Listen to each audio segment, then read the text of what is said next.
আসসালামু আলাইকুম, সবাই কেমন আছেন? আশা করি সবাই ভালো আছেন। আজকে সকাল সকাল ঘুম থেকে উঠে একটা কল পাই, আমার কোম্পানিতে একটা এসি সার্ভিসিং কোয়ারি আসে। তো প্রথমে আমি মেট্রো রেল দিয়ে মিরপুর 10 নম্বর থেকে, উদ্দেশ্য ছিল মিরপুর উত্তরা 11 নম্বর সেক্টর, কুইটি হসপিটাল।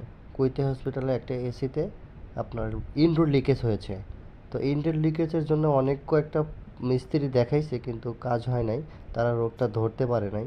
কিন্তু আমাদের টেকনিশিয়ানটা অনেক এক্সপার্ট থাকার কারণে ও ইনডোরটা খুলেই বুঝতে পারলো কোথায় লিক আছে।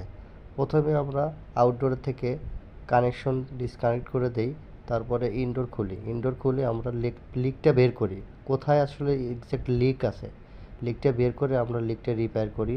দেখেন এখানে স্ক্যানার আছে, আপনার ব্লিজিং দিয়ে লিকটা রিপেয়ার করা হচ্ছে।